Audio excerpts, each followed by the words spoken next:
Buenos días a todos los participantes. Empezamos. Muy buenos días a todos los participantes. Los saludamos desde el Ministerio de Salud, desde la Dirección General de Telesalud, Referencia y Urgencias. El día de hoy, continuando con el desarrollo de los talleres informativos en el Ministerio de Salud, a través de la Dirección de Pueblos Indígenas u Originarios en alianza estratégica con el Plan Binacional de Desarrollo de la Región Fronteriza de Perú-Ecuador, se desarrollan en este mes de febrero diferentes talleres informativos gratuitos dirigidos a comunicadores y periodistas. La actividad tiene como objetivo fortalecer conocimientos en la prevención y control de la COVID-19. Hoy, viernes 25, se desarrolla nuestro tercer taller, que tiene como tema Cosmovisión Amazónica sobre la COVID-19 y diálogo intercultural, la cual constará de dos ponencias. La primera estará a cargo del antropólogo Armando Medina del Centro Nacional de Salud Intercultural CENSI del Instituto Nacional de Salud del Ministerio de Salud.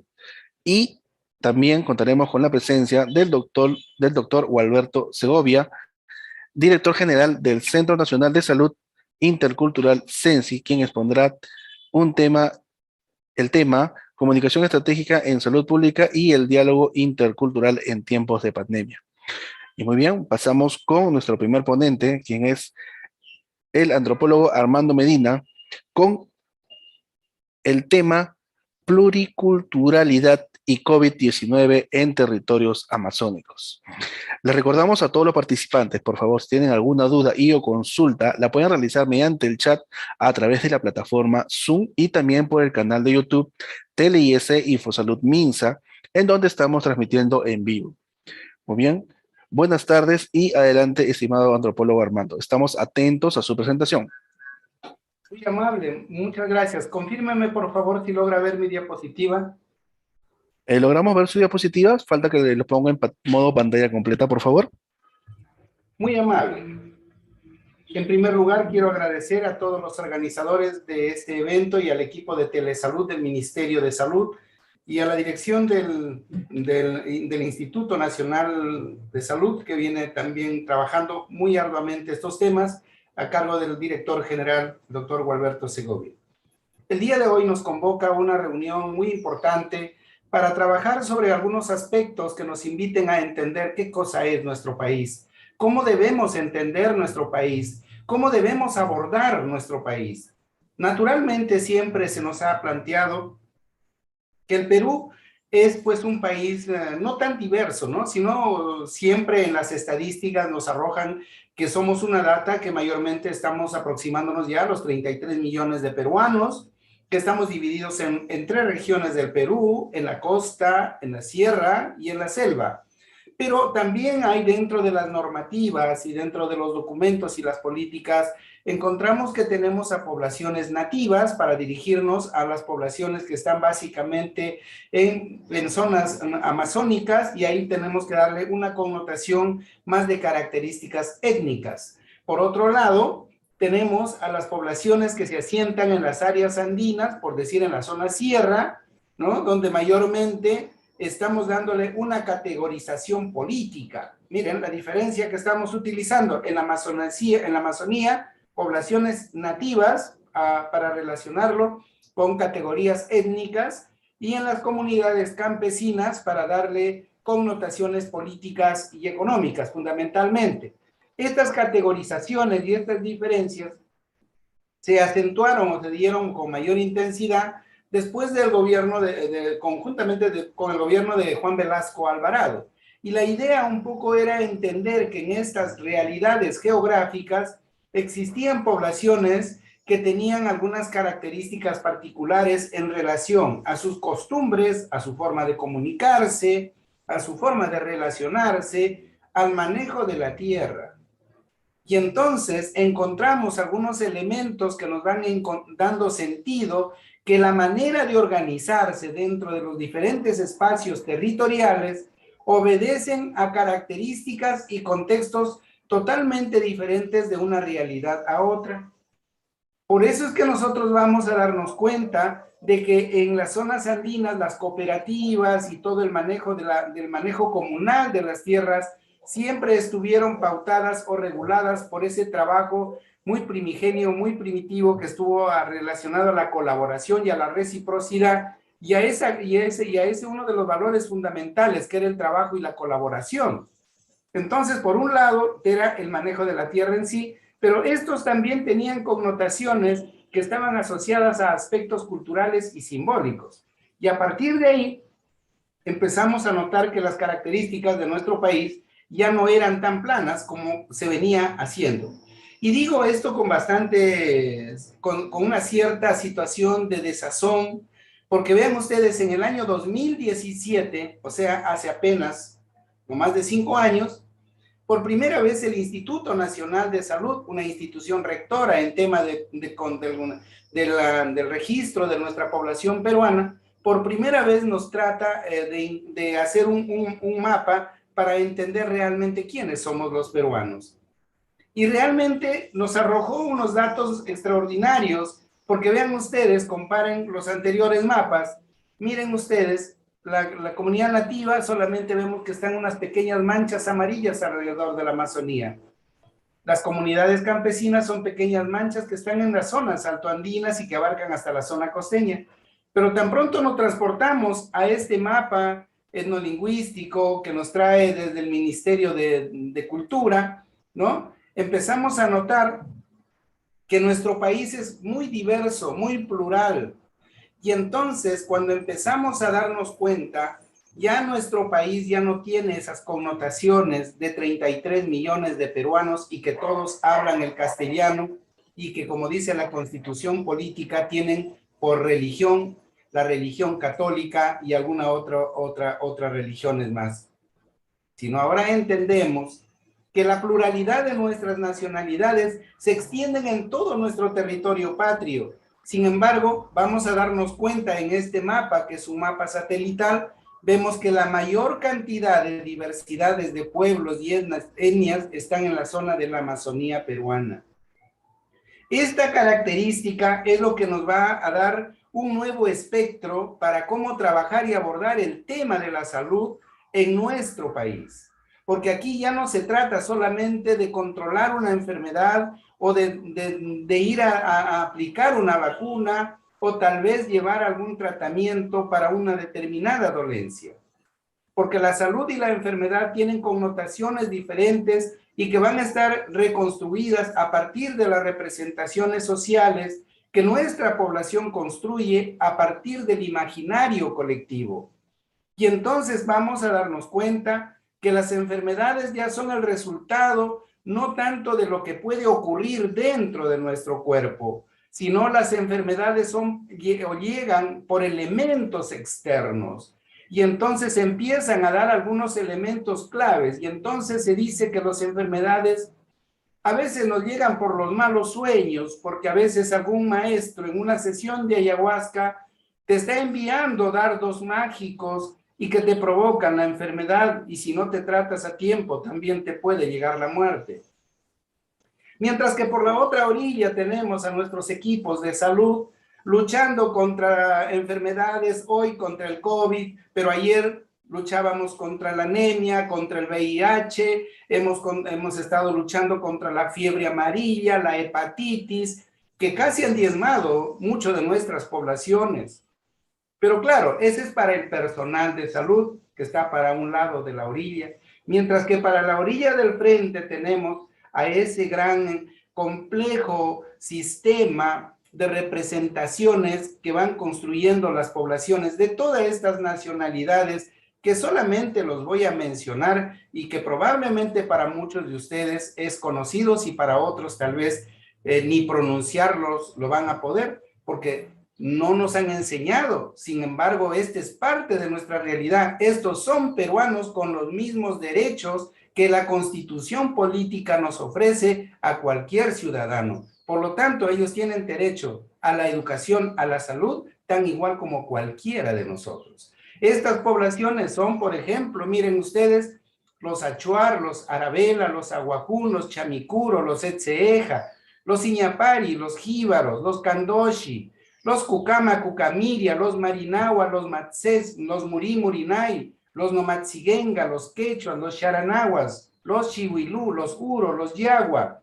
los Aymara, los Ashaninka, los Bora, los Chapra, los Jarambú, los Iscoinagua, los Cacataibo, los Capanagua, los Madija, los Mashcopiros, Machiguengas, Nahuas, Ocaínas, Resígaros, Shawis, Ticunas, Babacocha, Yaminagua, Amahuaca, Xeninca, Caxinagua, Chitonagua, Iquitu, Cácaru, Caquinte, Quichua, Maijiqui, Matzanagua, Munichi, Nanti, Omagua, Secoya, Chipibo, Conibo, Urarina, Guampís, Yanechas. Y también tenemos los Yine y otros pueblos de los no contactados. Solamente he mencionado, y hablar de cada uno de ellos es hablar que nos demandaría tal vez toda una tarde, o por qué no decir todo un día completo para poder entender la lógica del pensamiento de estas poblaciones, porque como nosotros debemos entender que toda esta manera de representación se construye dentro del imaginario colectivo que nosotros vamos a determinarlo dentro de esos contextos culturales, sociales, simbólicos. Y entonces, para poder abordar desde el campo, desde la salud, del campo oficial, digamos desde el MINSA, necesitamos entender esas estructuras comunicantes para poder manejarnos en un diálogo y en un lenguaje horizontal. Hay muchos de nuestros términos que nunca han sido escuchados en estos pueblos, mucho menos hay una traducción. Por ejemplo, aún en la ciudad, yo no sé si ustedes habrán tenido la suerte de preguntarle a la abuelita qué entenderá ella por el COVID. ¿Qué será para la abuelita la pandemia? Y está en Lima, está con ustedes, todos los días escucha la radio y la televisión. Pero pregúntale a ver que te explique ella qué entiende el COVID o que te explique qué es una pandemia. Y ella te va a dar una explicación de lo que ella imagina o entiende o interpreta a partir de sus propias experiencias simbólicas. Porque la abstracción de una realidad es esa construcción que la vamos a ir desarrollando de manera progresiva y sistemática hasta construirlo en una idea. Y esa idea la conviertes en un concepto que luego la materializas en una frase o en una expresión. Y esa manera como tú conceptualizas es que te va a llevar a hacer lo que tú haces, es decir, a los comportamientos. Por eso establecer el diálogo intercultural o generar esos vínculos comunicantes de manera horizontal son clave y fundamental para poder llevar un lenguaje más horizontal a estas poblaciones que tienen connotaciones diferentes. De manera que decía hace un momento, por ejemplo, yo no me imagino cómo traducir la palabra COVID en Etceja. O cómo le digo que hay pandemia en Mashcopiro. O cómo le manifiesto a la familia de que el virus se contagian cuando están juntos en Capanagua. Se dan cuenta que a veces hay términos que no podemos traducir literalmente. Y entonces ahí recurrimos a todo lo que es este tema de la semiótica intercultural, que muy bien probablemente ustedes lo conocen cuando hablan de Yuri Lotman. Y entonces tenemos que descifrar en la contextualidad para darle un sentido coherente y poder encontrar un similar. Y entonces vamos a hablar en un lenguaje más horizontal. Y el reto es enorme, porque finalmente nosotros desde el sector salud, y hace un rato nomás conversaba con mis alumnos y mirábamos los índices de que no están vacunados, es enorme. Y entonces una de las falencias que estamos teniendo ahí probablemente no es tanto porque no se quieran vacunar, sino el problema en nuestras poblaciones indígenas está porque todavía no interiorizan el mensaje claro de qué es lo que realmente implica el riesgo de no estar vacunado y la exposición a este virus del COVID-19. Miren, y esto lo he tratado nuevamente, esto lo he tomado de la base del mapa intercultural, el mapa lingüístico del Ministerio de Cultura, donde justamente yo he tratado de reflejarlo en este cuadro para darnos cuenta que no hay región del Perú que no se encima de esta complejidad cultural. Miren, no hay ningún lugar. Probablemente ustedes van a pensar que en Lima no existen pueblos indígenas, pero bueno, aquí en este mapa y de acuerdo a estos estudios, tenemos que acá en nuestra población andina de Lima, tenemos a los jácaros y a los quechuas. Pero este idioma jácaro o estos pueblos de los aru, de los jácaro, que están acá en la Sierra de Lima, son parte de una herencia milenaria que incluso se dice que de acá se partió con el idioma el aru para que pueda ser la base de lo que hoy día es el aymara. Y esto formó parte de un idioma de la élite inca. Bueno, ya en su momento podríamos conversar sobre ello, pero vean ustedes que Lima, siendo la capital del Perú, la población supuestamente más avanzada, con más tecnología, más insertada en el mundo global, pues nos damos cuenta que también tenemos la presencia de nuestros pueblos indígenas. Pero eso no va a quedar ahí nomás, hay otro más, porque en Lima hay otros temas. Pero aquí me estoy refiriendo a los que son de pueblos indígenas originarios, que son de allí y se permanecen a través del tiempo. Y aquí es importante ver este mapa, porque miren ustedes el departamento de Loreto. En este departamento conviven 32 nacionalidades. Y entonces cada nacionalidad tiene una manera de comunicarse, tienen un idioma diferente, tienen un sistema de organización social totalmente diferente, tienen una manera de relacionarse de manera diferente, tienen una manera de vincularse y establecer los vínculos de parentesco de manera diferente. Y también tienen maneras diferentes de tratar sus enfermedades. ¿Por qué? Porque tienen sus propios pisos ecológicos, o mejor, sus propios microclimas, que producen sus plantas especiales o específicas para cada dolencia y de acuerdo a cada espacio territorial.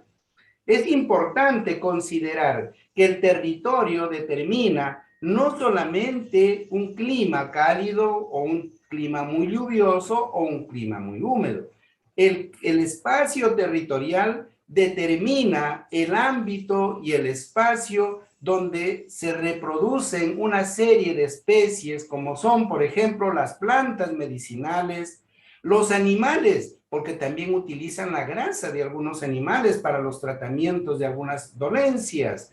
También utilizan las arcillas, utilizan el agua de algunos lugares donde se considera que son espacios sagrados, se utilizan las cataratas, porque se dice que son también los espacios de encuentro con la espiritualidad, etc. Vamos a encontrar una diversidad de elementos que se establecen dentro de esos espacios territoriales. Por lo tanto, ir a hablar de salud en Loreto es hablar, vean ustedes, en 32, o mejor, sí, pues con 32 nacionalidades que tienen culturas o elementos comunicantes de manera diferente. Por ahí puede que ahí encontremos similitudes, puede que sí, pero hay que entender cada realidad. Es mejor así. Yo siempre digo que este tema debe hacernos ver cómo hace el médico. No sé si les ha pasado, pero por ejemplo, cuando uno va a un médico, le dice, doctor, mire, ¿sabe qué? Tengo un dolor estomacal con estas características, tengo fiebre, me duele tengo dolor de cabeza, y creo que esto lo que yo tengo es una hepatitis. Porque a mi hermano justo también así le ha dolido, el dolor de estómago, ha tenido fiebre y también esto, y mire, y fue allá a la posta y le dieron la pastilla A más la pastilla B y una inyección y se curó. Entonces yo creo, doctor, que también tengo eso. El doctor te escucha, por supuesto, ¿sí? A mí me ha tocado ver eso, porque eso lo he visto yo en la Amazonía, sobre todo. El doctor te escucha, pero igual te dice, tengo que evaluar. Y entonces, el médico empieza a hacer su propia evaluación y le hace todo el estudio y finalmente determina que lo del señor no es una hepatitis, simplemente es una indigestión. Y entonces se dan cuenta que a pesar de que las características de la dolencia pueden ser similares, pero para entender que cada uno de ellos son cuerpos diferentes, tienes que analizarlo y estudiarlo por manera separada. Es más, si a una familia completa les da una determinada enfermedad y todos están por igual con los mismos síntomas, El médico no va a decir, pues bueno, como todos tienen las mismas síntomas, para todos, pastilla A más pastilla B y una inyección. No le va a decir así. Lo que va a decir es, a ver, vamos a estudiarlo a cada uno por separado. Porque de repente, uno de ellos tiene otra enfermedad colateral, puede que tenga hipertensión, y a él no le va a caer bien un determinado medicamento, o puede que esté con colesterol, o puede que esté anémico. Y entonces son cuestiones individuales, y para eso necesitamos entender a la persona de manera individual. A pesar, miren ustedes, que están en la misma casa, con los mismos síntomas, contagiados por el mismo mal.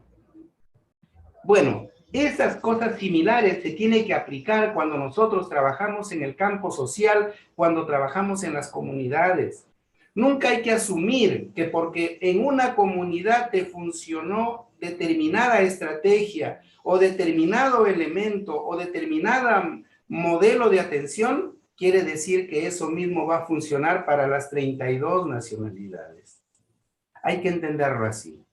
Cada realidad cultural, cada realidad social, hay que entenderlo como un cuerpo viviente y son únicos. Así como decimos que Juan es diferente a Pedro y Pedro es diferente a Javier, bueno, aquí es el Achuar es diferente a la Arabela y el Arabela es diferente a la Xánica y el Xánica es diferente a la Guajún. Y entonces hay que entenderlos. Ese es el gran reto que tenemos nosotros y por eso desde el Centro Nacional de Salud Intercultural venimos promoviendo a través de los diálogos interculturales cómo abordar estos temas y cómo acentuar una manera diferenciada estos aspectos de las diversidades culturales. Este dato es un dato del Instituto Nacional, perdón, del INEI, del Instituto Nacional de Estadística, donde justamente acá sintetiza, y esto sería una buena manera de que ustedes lo anoten en algún papelito por allí y lo tengan a mano. Porque ustedes como peruanos, cuando algún día pues le pregunten qué cosa es el Perú para usted, ya sabe que el Perú no es solamente el buen ceviche, la caucita o un chambarito del norte o un delicioso rocoto relleno de allá de Arequipa, ni mucho menos unos deliciosos tacachos o suris. No es eso. Esa es una pequeña parte de nuestra manifestación cultural ligada a la parte culinaria. Nuestro Perú es esto, 55 pueblos indígenas que tiene nuestro país. Vuelvo, este dato es un dato oficial que lo da el Instituto Nacional de Estadística y que lo ha trabajado, yo lo he trabajado en el geoportal del Ministerio de Cultura.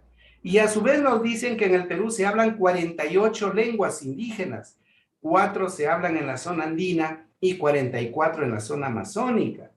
Entonces, miren ustedes que la mayoría de ustedes son trabajadores del área de comunicaciones del Ministerio de Salud, el reto enorme que tienen, el reto gigante, porque vean ustedes ahora para poder comunicar, tendrán que hacer pues el esfuerzo de ver cómo trabajamos articuladamente con otros sectores, pero hay que comunicarnos y hay que llegar a entender estos 48 lenguas de indígenas de nuestro país. Porque ahí nos queda el reto de poder llegar con mensajes más cercanos, que tengan un sentido comprensivo y que nos lleven por esa manera de entender realidades y donde el lenguaje no solamente sea traducir con una palabra a una palabra B y lo traducimos. No, la comunicación es un conjunto de significados y significantes que abstraes de realidades concretas, lo procesas a través de tu almacenamiento cerebral y lo expresas como idea, como concepto, como abstracción de tu realidad. Y ese es el concepto del pensamiento simbólico del ser humano que se expresa en sus comportamientos. Y eso lo hace extensivo en sus ritualidades y en sus maneras de cómo entiende y convive con su realidad y su entorno natural. Por eso es importante que nosotros tomemos en cuenta estos aspectos. Sin embargo, vale la pena conversar, y aquí debo decir, el otro día conversaba con el doctor Omar Trujillo, que trabaja también en el CENSI, y él me hablaba de estos pueblos no contactados, que él ha tenido la oportunidad de estar por allá más cerca. Yo les confieso, no he tenido cercanía ni siquiera a kilómetros de los pueblos no contactados, pero ellos tienen una manera muy diferente de entender su realidad y están todavía en un estado que no quieren acercarse y aproximarse a nuestro mundo más urbano. Y entonces se dice que todavía tenemos en las cercanías del Purús, en la cerca de la frontera del Brasil y por entre Madre de Dios, tenemos todavía reservas de estas poblaciones que mantienen su estado natural. Por eso, cuando a veces hablamos de que estamos en el mundo de la globalización y que ya llegamos a la luna, y a veces nosotros los antropólogos, como mis alumnos, a veces discutimos y nos empezamos a recrear en historias o en descubrir cómo evolucionó el hombre y cómo llegó a ser lo que es. Y a veces nos damos cuenta que no estamos todavía superados del todo, porque tenemos hermanos como ellos que todavía están en ese tránsito de ese estado muy primigenio a nuestra sociedad o a nuestros conocimientos modernos. De ellos todavía tenemos también en nuestro país. Y para ello existen normas técnicas también de cómo aproximarnos. ¿Por qué? Porque justamente a esos lugares, por estos temas de, ahora que hemos estado, por ejemplo, con los gasoductos que están trayendo de todos los rincones de nuestra Amazonía, bueno, por esos lugares pueden estar llegando cerca a estas poblaciones. Y ustedes saben que nosotros, al ir de estos lugares hacia estas comunidades, con nuestra sola presencia podemos provocarles la muerte, porque ellos no tienen el sistema de defensa a lo que para nosotros puede ser una simple y llana gripe, para ellos puede ser el coronavirus más mortal, porque no tienen sus defensas. Y entonces para ello hay toda una serie de normativas que vale la pena también revisar. Bueno, esto ya de alguna manera les expliqué que el departamento más complejo y más diverso es Loreto, donde hay 29 lenguas indígenas, y hay que trabajar bajo ese precepto que les acababa de mencionar. Y por otro lado, yo quería también hacer referencia de las 5 lenguas indígenas más habladas en el país. Entre ellas, por ejemplo, tenemos a los quechuas, luego tenemos a los aymaras, que los dos son en población andina, luego tenemos en las poblaciones amazónicas los Ashaninka, los Aguajún y los Shipibo-Conibo. Estas poblaciones son las que mantienen todavía un buen porcentaje de hablantes, es decir, nuestras orientaciones comunicacionales deben estar tal vez orientadas con mayor intensidad en estas poblaciones porque están todavía en mayor proporción y están distribuidas en toda la Amazonía. Entonces, claro, tiene sus áreas definidas donde están, pero hay que llegar con mayor certeza. Así como tenemos estas poblaciones que son en una gran proporción, tenemos poblaciones que cada vez están disminuidas y venidas a menos. Entonces tenemos algunas lenguas que ya están al punto de la extinción. Como por ejemplo, hablar de la lengua munichi, de acuerdo al censo, obviamente, del 2017, miren ustedes quedaban 8 hablantes. De la lengua iñapari quedaban 5 hablantes. De la lengua omagua quedaban 3 hablantes. De la lengua resígaro quedaban 3 hablantes y del taushiro quedaba 1 hablante. Esperemos que el coronavirus no les haya llegado, porque serían ellos los únicos, nuestras reservas vivientes de una cultura viva de estos pueblos que han pervivido por años y por miles de tiempos en nuestra Amazonía, que han sido parte de esta configuración territorial. Entonces, es deber del Estado y es deber de nosotros, del sector salud, velar por la integridad de estos peruanos que no solamente vienen a ser un valor significativo como persona, como en alguna oportunidad un profesional de las ciencias duras, ¿no? No era ni de medicina ni de ciencias sociales, era un economista, me parece. Me dijo, pero Armando, tú me hablas de esos pueblos que están allá remotos, ¿y cuántos son? Bueno, le digo, los Taushiro es uno. Bueno, pero eso no justifica, me dice. ¿Cómo voy a, mira, para llevar una vacuna de aquí hasta allá, costo personal, tiempo, dedicación y esto, pues mejor lo traigo a Lima. Miren su razonamiento tan interesante de él. O sea, mejor lo traía a Lima.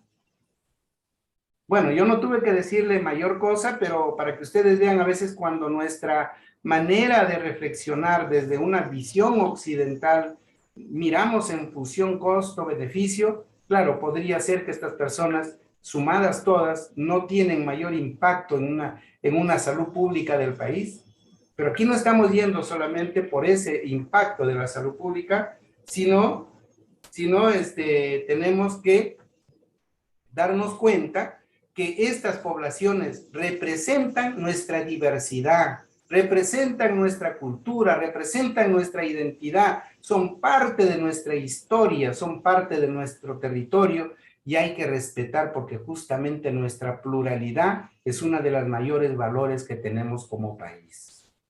¿Se dan cuenta? Qué interesante es mirar todos estos temas, pero a su vez también nos pone en una situación muy difícil del qué hacer, cómo hacer.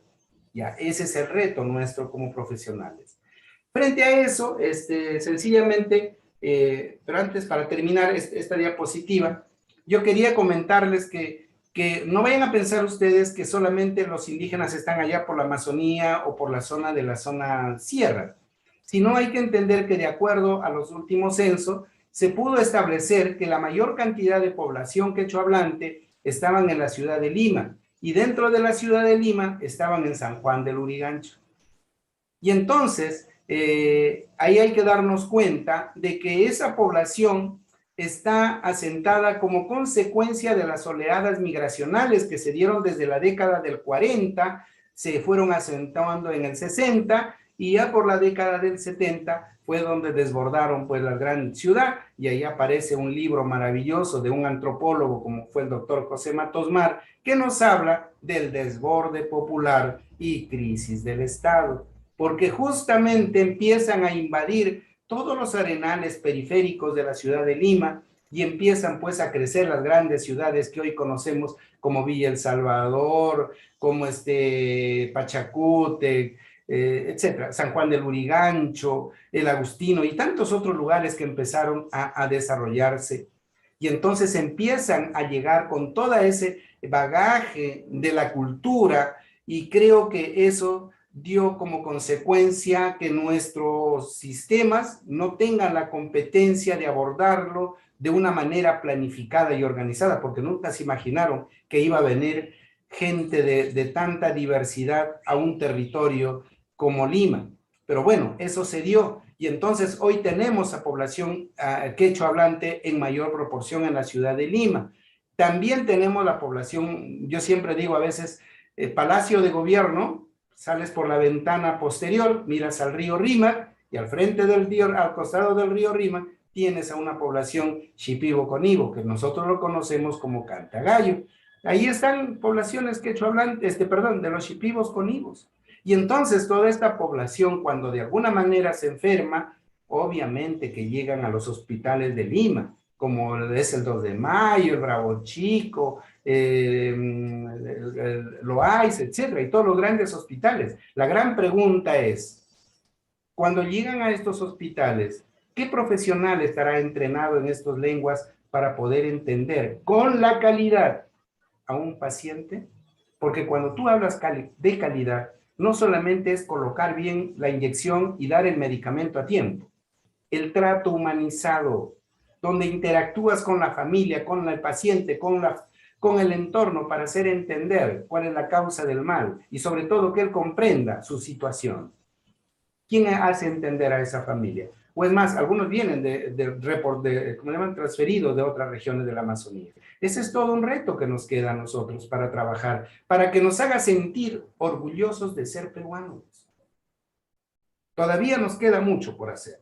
Bien, y entonces, este es uno de los grandes temas que ya de alguna manera lo he mencionado, que tiene que ver con el sistema de la situación del desconocimiento a los sistemas propios de los lugares, que no tenemos el mayor información, no hay una cantidad de investigación suficiente, y eso es el reto que nos queda para seguir hurgando, investigando y sistematizando estas prácticas para poder ponerlo al servicio de quien lo necesita, como son los profesionales de la salud, por ejemplo. Y entonces, por otro lado, hay un creciente deterioro de los sistemas tradicionales de salud en el sentido de que cada vez nosotros les damos un sentido de desvalorización. Por eso, ustedes habrán notado que ahora pocas veces se difunde el conocimiento del producto como tal o de los servicios de la medicina tradicional como tal. sino empezamos más bien a darle matices distintos. Y empezamos en muchos pueblos de nuestras zonas andinas y amazónicas, o ya no quieren tomar la uña de gato que cosechan y allá de la chacra. Hay un gran creciente demanda, ahora toman las pastillas liofilizadas de uña de gato del laboratorio X. ¿Se dan cuenta? O tal vez el matico, la sangre de grado procesado en no sé qué.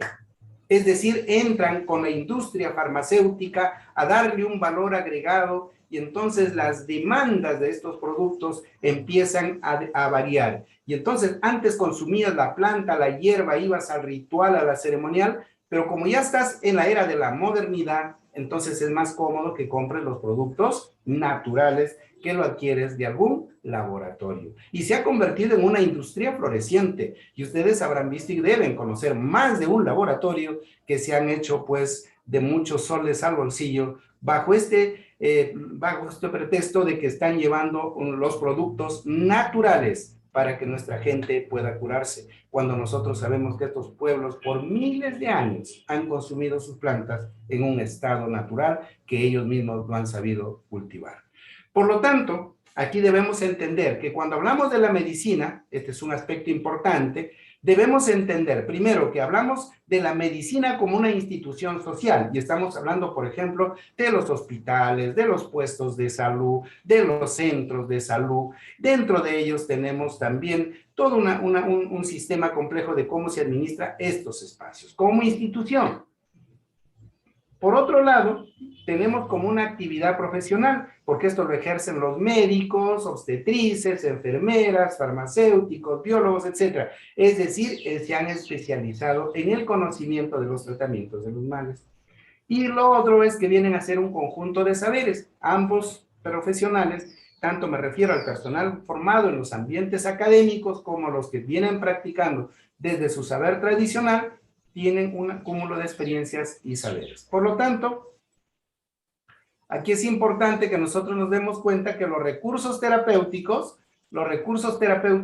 deben ser utilizados adecuadamente a la realidad concreta. Entonces, a esto sí me quiero referir con bastante énfasis, por favor, que cuando hablemos de los recursos terapéuticos, estamos hablando no solamente de la planta medicinal, sino hablamos de la planta medicinal, de los recursos minerales, de los recursos vegetales, de los recursos minerales, pero además tenemos que considerar los aspectos rituales, porque vean ustedes que esto desde la etnopsicología podemos entender que se construyen en función a imaginarios sociales que finalmente procesamos en nuestro cerebro y nos hacen tener la solidez de la convicción, o lo que decía un antropólogo como el Lévi-Strauss, es la fe la que ponemos en el objeto que utilizamos y es a través de ello que nosotros vamos a lograr nuestra recuperación de nuestra salud.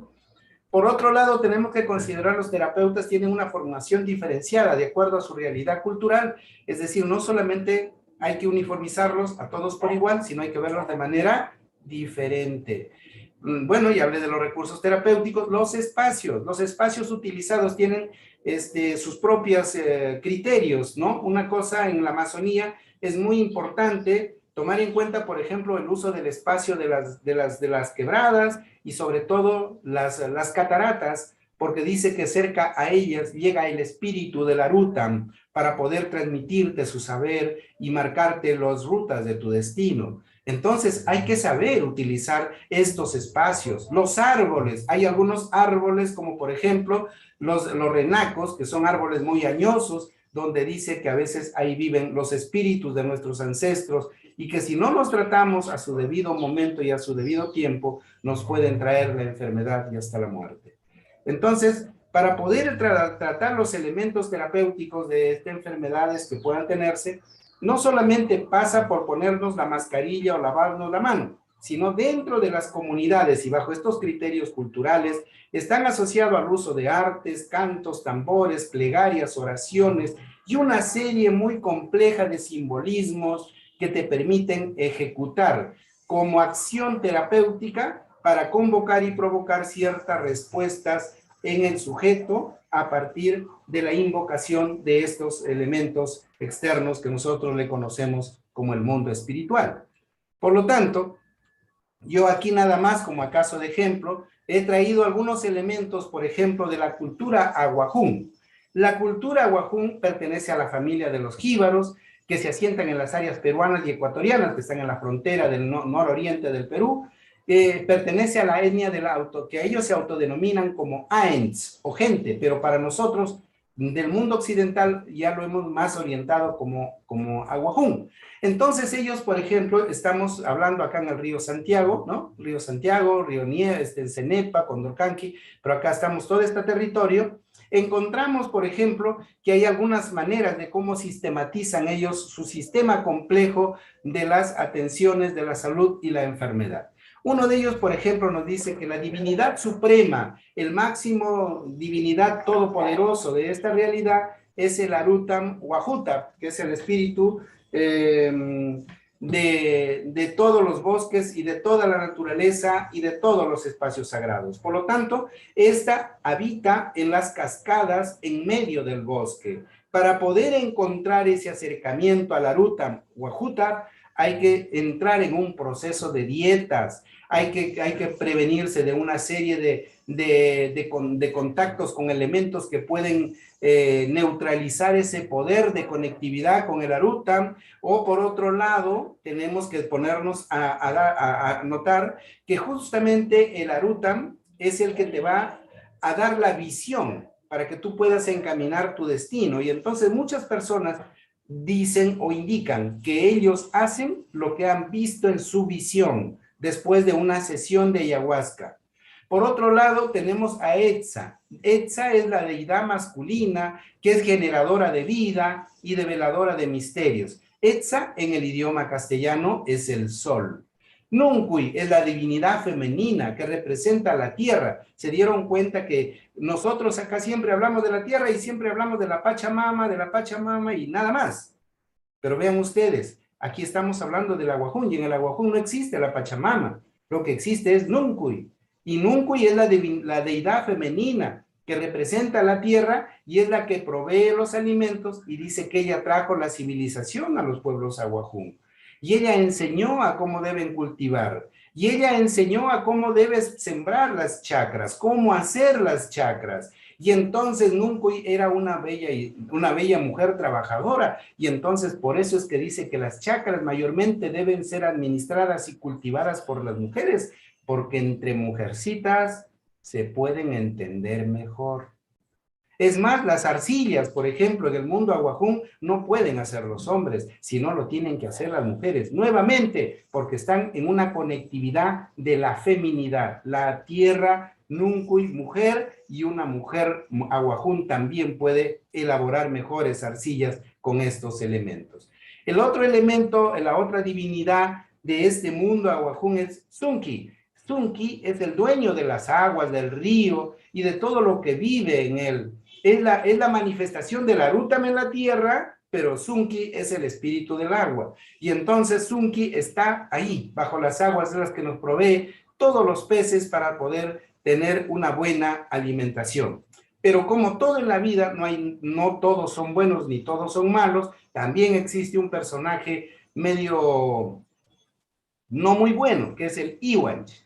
El Iwanch es el personaje de la oscuridad y lo desconocido y siempre está asociado a lo malo. Entonces, el Iwanch es el que te va a provocar el dolor de estómago, es el que te va a provocar que te produzca algún accidente, alguna situación de mal día, que por X cosas te pudieron suceder. Bueno, ha sido porque ahí ha habido la mano del Iwanch.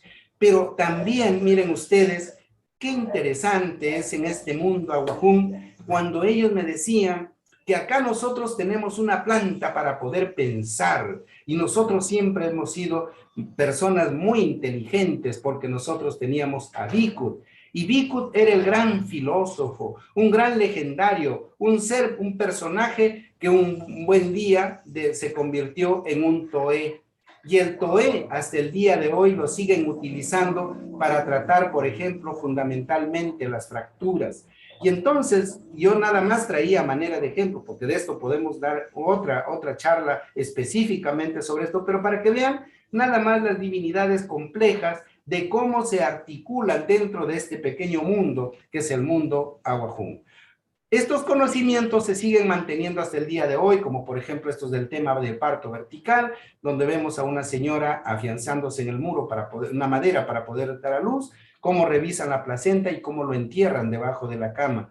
Este entierro debajo de la cama tiene dos significaciones, por ejemplo, para el mundo aguajún. Primero, porque la placenta dice que es el segundo hijo de la madre, por tanto no puede alejarse de ella y este tiene que ser alimentado, mientras que probablemente para nosotros desde el sector más racional, más del mundo académico, estamos asociándolo a una cuestión de higiene, porque probablemente se puede descomponer, el mal olor, la mosca, etcétera. Bueno, para ella no existe eso, sino que este es un niño que necesita ser amamantado por la madre, por eso se entierra debajo de la cama de la madre. Pero no solamente eso, dice que también tiene una significación simbólica, porque es una manera de que este hijo, a través de ese cordón umbilical, vuelve al seno de esa gran mujer, que es Nuncuy, que es la tierra, entonces de alguna manera va a vivir atado a ese vínculo maternal. Por lo tanto, cuando este niño o esta niña crezca, sea grande, no se va a ir lejos de la comunidad. Entonces vamos a tener una cercanía relacional con la familia. Bueno, ahí traía algunas fotografías nada más para ver cómo utilizan los recursos terapéuticos, las plantas y las maneras como establecen las comunicaciones dentro de estos espacios rituales. Acá, las dos fotografías primeras, por ejemplo, es una fractura de cómo se están tratando con unas maderas que es las chontas para poder darle seguridad y estabilizar a una fractura. La de abajo es una fotografía que tomé en una mesa de una sesión de curanderismo andino, que está asociado a un maestro, sus artes, y miren ustedes la cantidad de gente que acuden a estos lugares. Y esta tercera, esta otra cuarta, es un banquete, una ofrenda a la Pachamama que se le da como una manera de tributo y el compartir, porque la tierra es un elemento vivo. Vean ustedes, esta fotografía es una fotografía que le tengo mucho aprecio, mucho cariño, porque la persona que ustedes ven acá es un gran amigo. Cada vez que voy por allá, me recibe con mucho cariño y yo casi lo considero como un familiar, porque él, cuando voy, ya sé que tengo la comida asegurada y un lugar donde quedarme en la casa de Roberto, que es un gran amigo de una comunidad del Río Santiago. Él tiene una particularidad bien interesante. Miren ustedes, si ustedes se ponen a notar, miren lo que lleva acá en su camisa, Ministerio de Salud. Y miren lo que lleva arriba en la cabeza. Un tahuás, no es gorro ni es corona. Tahuás. Entonces yo le pregunté un buen día a Roberto, le digo, oye Roberto, pero tú ya trabajas en el Ministerio de Salud, ¿por qué tendrías que ponerte el gorro aquí en tu puesto de salud? Porque ahí le tomé la fotografía en el establecimiento. Entonces él me dice, no, pues Armando, me dice, lo que pasa es que yo también necesito prepararme. Y créanme que yo no le entendí cuando me dijo así, quiero prepararme. Yo le estaba preguntando por qué usaba el tahuas y él me dijo, tengo que prepararme. Entonces yo no entendí qué es lo que me quiso decir. Al poco rato le volví a preguntar. Le digo, pero ¿por qué me dices que no te sacas tu tahuas porque tienes que prepararte? Pues yo tenía entendido que eso mayormente era para las guerras o como jefes o líderes. Y me dice, no, Armando, porque allá en Lima los médicos me dicen, por ejemplo, leen, estudian, ellos se capacitan, por eso son buenos. Y nosotros acá en nuestra nación Aguajún, nosotros no tenemos esa forma de conocimiento. Nosotros aprendemos del espíritu de las aves. Y este tahuás que yo llevo es un tahuás que lo he curado, no es la palabra curado, sino que lo han icarado con el arutan, y estos son las plumas del papagayo, creo que me indicó, no recuerdo muy bien, ¿no? Del papagayo, estas son sus plumas del papagayo. Y por eso es que yo no me saco, porque me da conocimiento. Pero le digo, ¿y qué tiene que ver la pluma del papagayo con el conocimiento? Mira, me dice, el papagayo es el único de los animalitos, me dice que tú nunca lo agarrarás por la cola. ¿Por qué? Porque tiene los ojitos medio atrás y él mira 360 grados. Y entonces él es el animalito más vivaz y con mayor certera y él todo lo ve y de nada se sorprende porque él está observando todo. Bueno, dice, yo me tomé esas plumas porque justamente a través de este poder icarado del espíritu del tucán es que yo puedo observar las enfermedades de mis pacientes. Miren qué interesante la comparación que hace, mientras que el otro señor se quema las pestañas leyendo libros, ¿no? Capacitándose, él se entrena a través de la visión del Aruta. Y esto ya para ir terminando, solamente lo he traído como una manera de comparación para que ustedes tengan una idea de la complejidad de los diversos profesionales de la salud y cómo es que nosotros debemos entender las otras medicinas o los otros sistemas médicos. He tratado de forzarlo un poquito este esquema para que ustedes se den cuenta. Por ejemplo, el traumatólogo yo lo asocio al huesero. El médico general yo lo asocio al curandero. ¿Y por qué al curandero? Porque el curandero te resuelve casi todos los problemas, ¿no? Te sabe de todo te sabe, y entonces él atiende todos los males. Y entonces el médico general también te diagnostica de todo, pero él no te va, por ejemplo, si tiene que operarte del corazón, él no lo va a hacer, pero él ya te anticipó, ya te hizo un diagnóstico, él conoce de todo el cuerpo. Entonces, bueno, ahí lo relacioné. El instrumental quirúrgico, a las artes y elementos mágicos que se utilizan, ¿no? Entonces, mientras que acá en el hospital tienes bisturís, pinzas, etcétera, acá tienes pues las maracas, las chontas, tienes los cantos, tienes una serie de elementos, las pipas para fumar el tabaco, etcétera. También tienes a la obstetricia, ya tienes la partera. En el mundo académico, usted va a una enfermedad, un diagnóstico, utiliza la radiografía, la ecografía, pero usted cuando se va al mundo amazónico y encuentra otras formas de entender la enfermedad, usted va a utilizar la coca, el maíz y las plantas maestras. Mientras que acá tenemos nosotros la farmacia, nuestras recetas magistrales que están en la botica, usted en la comunidad tiene las plantas medicinales, los minerales y animales como parte de la naturaleza. Y cada uno tiene su espacio. Estos tienen su espacio, que es el establecimiento de salud, y estos señores tienen su espacio sagrado, que es la naturaleza. Miren qué interesante es la manera como nos vamos dando cuenta y la gran necesidad que tenemos de articularnos y centrarnos. Fue por eso que el 8 de junio del 2020 se firmó en Iquitos la creación del Comando COVID, el primer Comando COVID para la implementación del MINSA para los pueblos indígenas. Y eso se hizo con la participación de las federaciones indígenas, pero aún todavía falta trabajar. Por eso, yo creo que nosotros en nuestro país todavía estamos trabajando más o menos similar a estas dos inmensas cordilleras. Por un lado tenemos a este señor con todos sus sistemas complejos de entender la salud y la enfermedad, y sus simbolismos, sus representaciones, sus maneras de interpretar la salud y la enfermedad, la espiritualidad y el conocimiento. Y por el otro lado tienes todo el sistema médico, que está asociado al saber, a la ciencia pura, donde entra a tallar con toda la parte de la biomedicina, la farmacología y todo lo demás.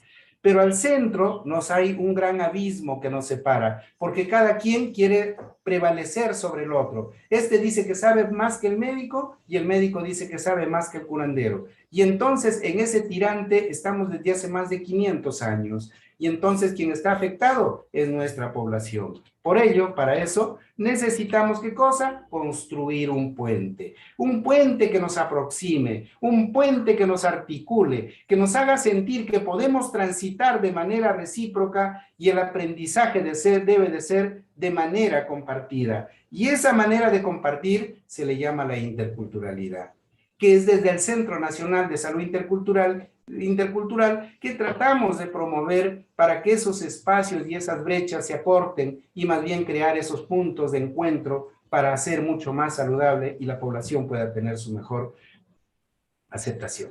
Finalmente, acá hay una palabra que probablemente para muchos de ustedes debe ser algo raro. No es inglés, no es francés, ni mucho menos ruso, ni mucho menos rumano. Esto es palabra saguajum. Dice Secuaya, Guainiami, Tiquish, Saguantay. Vuelvo. Secuaya, Guainiami, Tiquish, Saguantay. ¿Qué quiero decir ahí? Gracias. Nos vemos en otro momento. Pero si yo quisiera solamente decirles gracias, utilizo la palabra secuaya y nada más. Eso es lo que quería compartir con ustedes. Secuaya, Guainiami, Tiquish, Saguantay. Gracias. Muchísimas gracias, antropólogo Armando Medina. regalado Pluriculturalidad y COVID-19 en territorios amazónicos. Y bien, vamos a darle pase al doctor Gualberto Segovia, director general del Centro Nacional de Salud Intercultural CENSI, quien expondrá el tema Comunicación Estratégica en Salud Pública y Diálogo Intercultural en tiempos de pandemia. Después de esta ponencia, vamos a absolver las preguntas que tenemos en el chat. Por favor, eh, todos los participantes que deseen hacer uso del chat pueden manifestarlo mediante sus preguntas. Adelante, estimado doctor Gualberto Segovia, quedamos atentos a su presentación. Muchas gracias. Muy buenas tardes con todos. Se me escucha bien, ¿verdad? Sí, lo escuchamos perfectamente. Muy bien. Reciban un saludo cordial del Centro Nacional de Salud Intercultural y siempre agradeciendo a la Oficina General de Información y Comunicación del Ministerio de Salud y a Telesalud. En esta oportunidad, como CENSI, estamos tratando de trabajar con los comunicadores y con personal de salud de nuestros establecimientos, en especial del primer nivel de atención, todos estos temas de la interculturalidad que en tiempo de pandemia es sumamente importante por algunas consideraciones que voy a resaltarlos en esta oportunidad. Voy a tratar el tema de la comunicación estratégica en salud pública y el diálogo intercultural en tiempos de pandemia. El objetivo de esta presentación es desarrollar estos 3 puntos: la comunicación estratégica en salud, la comunicación en salud y el diálogo intercultural. Y he insertado ahí 2 fotografías, como lo ha manifestado Armando, ¿no? En la parte superior podemos visualizar una comunidad campesina, un pueblo indígena de Sarwa, en Ayacucho. Como comunidades campesinas, tienen su propia ley general de comunidades campesinas. Eso para distinguirlo. En la parte inferior, nuestras comunidades nativas amazónicas, que también tienen su propia ley. Entonces, estamos hablando de 2 pueblos, o de muchos pueblos, unos en la zona andina, como nos recordó Armando, y otros en la zona amazónica. Obviamente también tenemos nuestros pueblos indígenas en la zona de la costa, ¿no? Entonces, ahora y en esta oportunidad vamos a concentrarnos un poco más en los pueblos amazónicos. Es importante la comunicación, esto va para nuestros amigos comunicadores, especialmente la comunicación de los riesgos que tenemos permanentemente en la sociedad, en los pueblos, en las comunidades, en las grandes ciudades. La comunicación del riesgo siempre debe hacerse para que se logre una mayor participación de la comunidad, especialmente ahora en este contexto de la pandemia 19.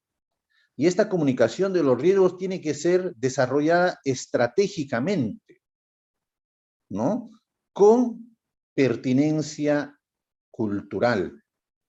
La parte de la interculturalidad que nos ha dado la información Armando es sumamente importante para poder comprender. Voy a tratar de ser de lo más simple posible para que me puedan entender un poco bien toda esta parte.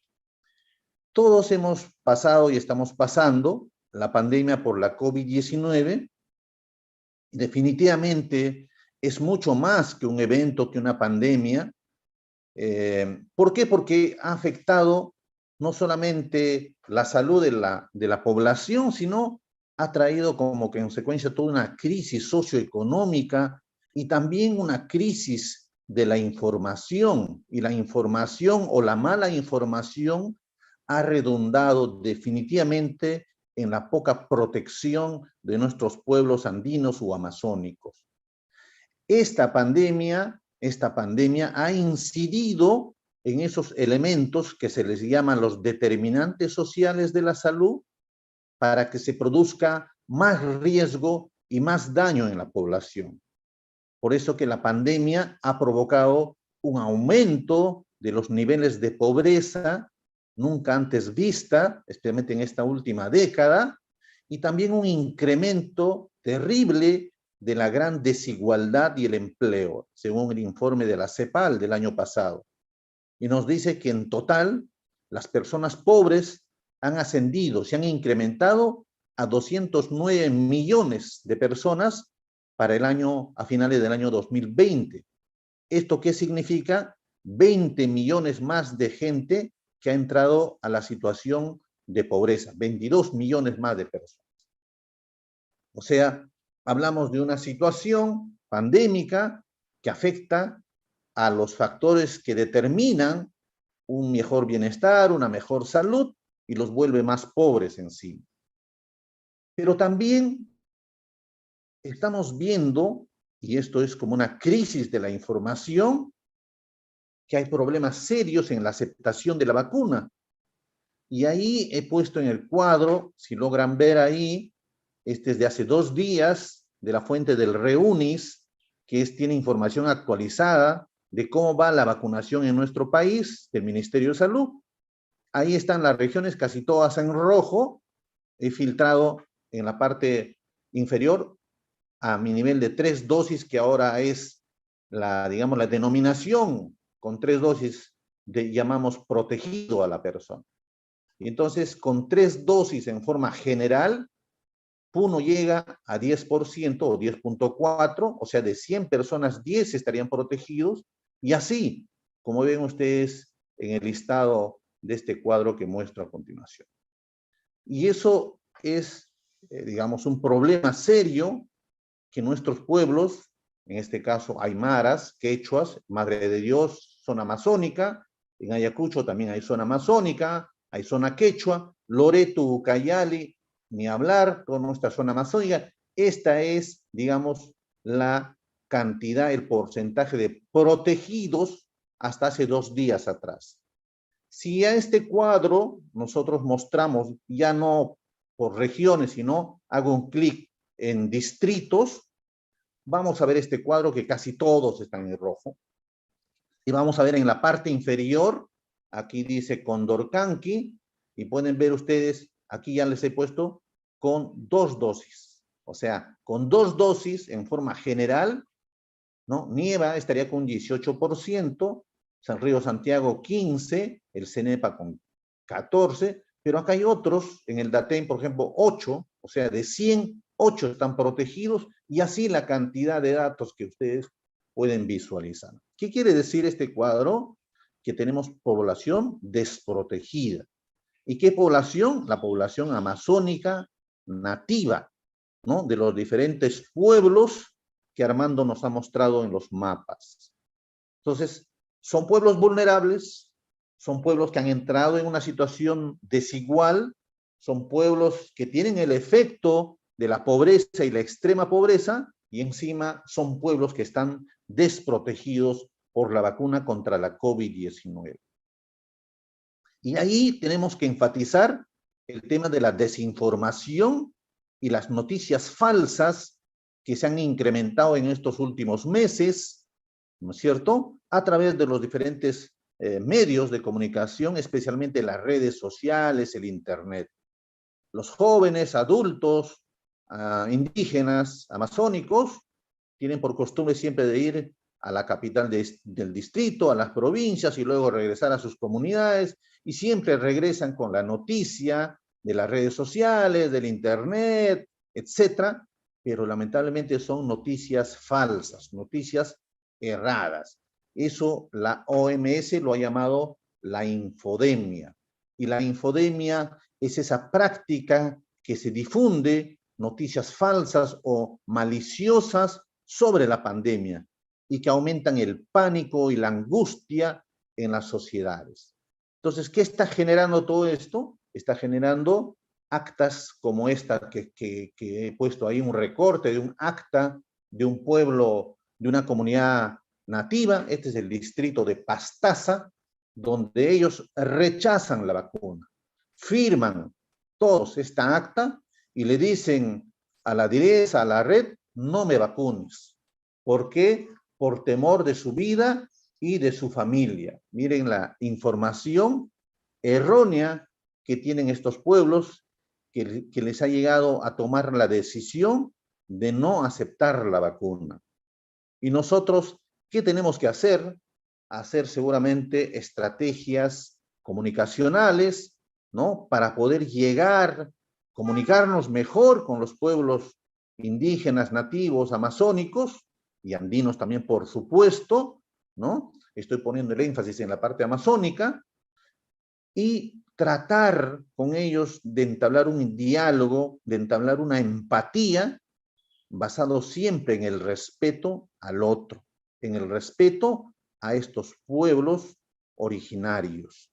Ya Armando nos ha mencionado la cosmovisión, la forma en que ellos sienten, piensan, creen, la forma en que ellos hacen sus cosas, o sea, su cultura, que es importante conocerlos, respetarlos, para entrar a un estadio de sinergia y trabajar juntos.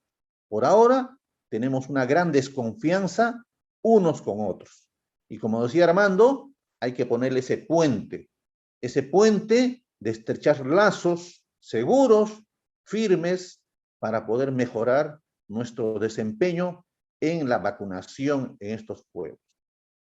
Entonces, el comportamiento de las personas es sumamente importante. La crisis, como la que estamos pasando, requiere en verdad un cambio de comportamiento, pero a gran escala. Tenemos que trabajar sobre el comportamiento de las personas, tenemos que trabajar sobre las actitudes de las personas, actitudes negativas, ¿no es cierto? Nuestro personal de salud hace los esfuerzos, ingresa a las diferentes cuencas amazónicas, se hace una gran inversión para poder llegar a los pueblos nativos amazónicos más lejanos.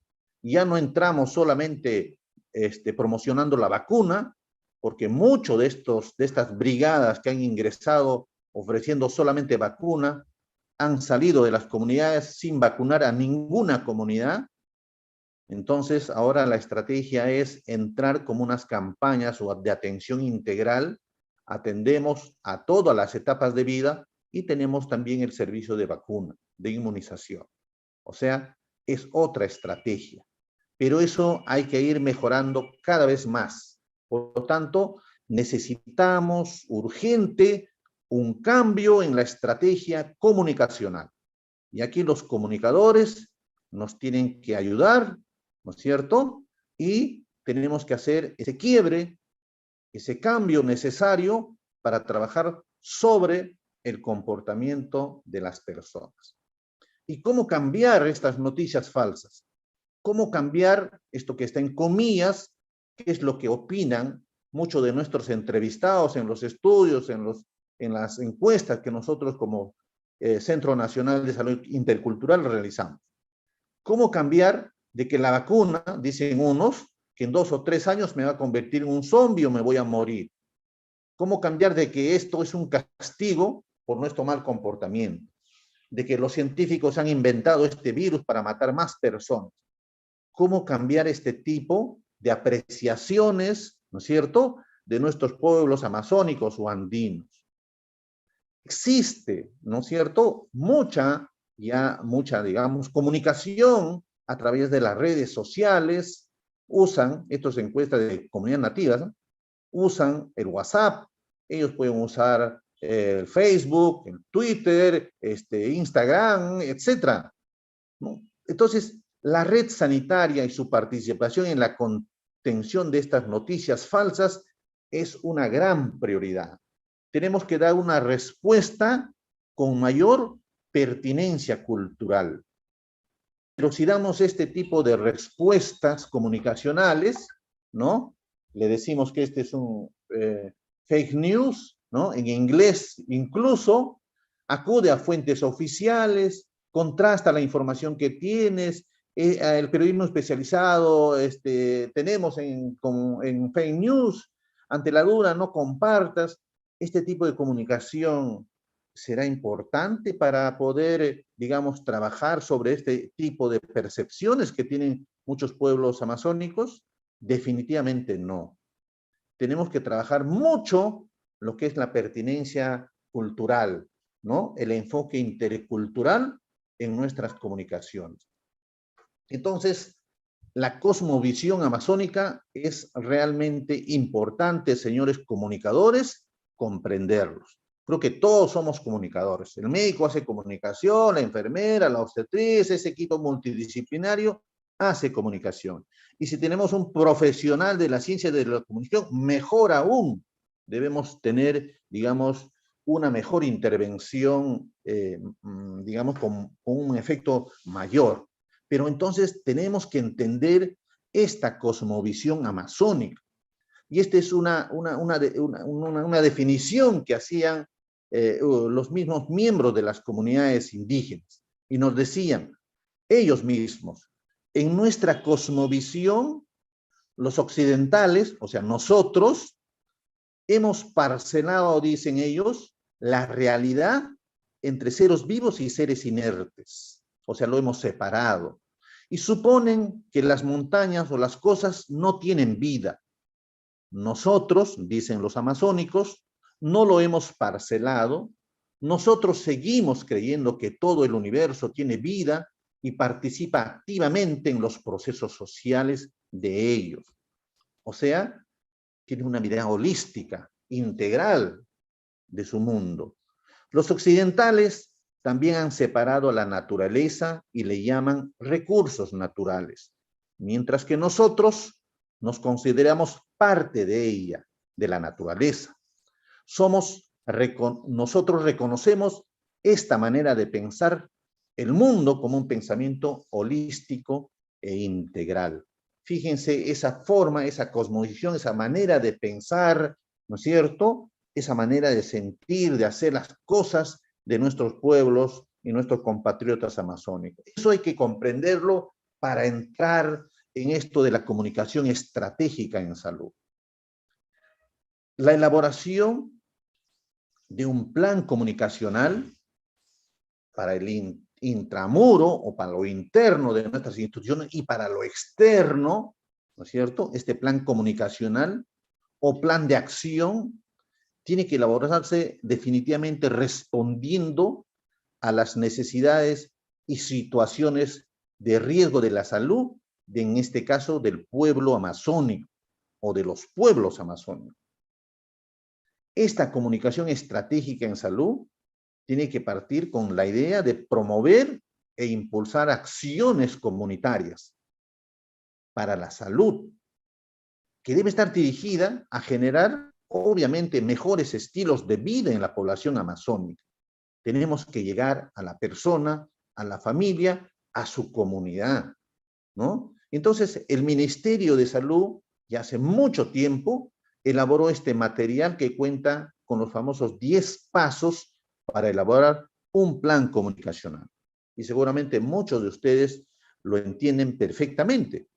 Pero, ¿qué tenemos nosotros en un puesto de salud? ¿Qué tenemos nosotros en una microred, en una red, en una direza?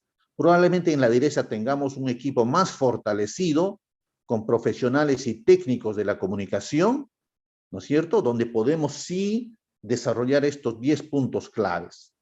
Realizar un diagnóstico con pertinencia cultural significa hacer por lo menos una encuesta de los medios que tengo yo en mi comunidad, en mi provincia, en mi región, donde se encuentran los pueblos amazónicos o los pueblos indígenas. Tenemos que hacer ese diagnóstico para hacer el plan comunicacional estratégico, elaborar ese mismo plan, crear mensajes con pertinencia cultural, ¿no es cierto?, de acuerdo a mi zona, seleccionar los medios por el cual ellos están comunicándose principalmente, definir qué materiales vamos a utilizar. Esos materiales tenemos que validarlos y producir los materiales comunicacionales para los pueblos indígenas amazónicos. Aplicamos y realizamos el monitoreo de nuestras actividades, si estamos cumpliendo o si se están cumpliendo o no las programadas, evaluamos los resultados y presentamos un informe de comunicación en ese pueblo amazónico. Eso es importante, pero hay que conocer un poco más cómo es la estructura, ¿no es cierto?, de nuestras direzas, de nuestras redes, de nuestras microredes, ¿no? Para hacer una comunicación estratégica con pertinencia cultural, hay que ver cómo es los niveles de gestión. En el nivel de la direza o jereza, sea Ucayali, sea Loreto, sea Madre de Dios, sea otra región que tiene sus pueblos amazónicos, tenemos que ver que la gestión de la comunicación intercultural por los medios tiene que darse en este nivel de la direza jereza, que es la que hace la macrogestión, que es la que direcciona la comunicación regional con un enfoque intercultural. Se tiene que hacer ahí, como autoridad sanitaria regional, se tiene que direccionar hacia lo que deben hacer sus redes y sus microredes al interior de cada región. Entonces, el equipo de comunicaciones de las direzas jerezas tienen que dar las líneas grandes de cómo se aplica el enfoque intercultural en el tema comunicacional en su región. En la mesogestión, que es la gestión de las redes de salud, que generalmente son provincias, en esta mesogestión incluso se podría producir material de comunicación con mayor pertinencia cultural, se ejecuta una comunicación provincial, ahí hay algunos medios locales, provinciales, que se puede también utilizar, pero siempre debemos tener un plan comunicacional. Las redes de salud de muchas de estas direzas son unidades ejecutoras, tienen un presupuesto, y si no lo tienen, no tienen un presupuesto como sector salud, tienen a sus gobiernos provinciales o gobiernos locales distritales, porque este es un tema de salud para todos. Ese es el gran detalle. Y las microredes son básicamente los distritos donde están los puestos y centros de salud. En ese nivel ya hay una comunicación más directa, ¿no?, por todos los medios posibles, con mayor pertinencia cultural de los mensajes. Aquí ya probablemente no exista medio de comunicación abierta como radios, ¿no?, pero sí existen los entornos. Por eso que es importante el trabajo en los escenarios que tiene la promoción de la salud. Entonces, tenemos que trabajar la oficina de comunicaciones de la direza o de las redes con nuestros compañeros responsables de promoción de la salud. Y en los escenarios de la promoción de la salud, ¿no?, en el nivel de la macrogestión, generalmente abarcamos toda la población general, seguramente hacen su material comunicación para todos, porque estamos hablando de una población más mestiza en las grandes ciudades, por lo tanto hay una comunicación general, hay una comunicación directa en espacios también, podemos hacer uso de estos espacios políticos, culturales, las mesas de concertaciones, los comandos regionales, etcétera, donde tenemos que incidir el trabajo estratégico en el tema comunicacional.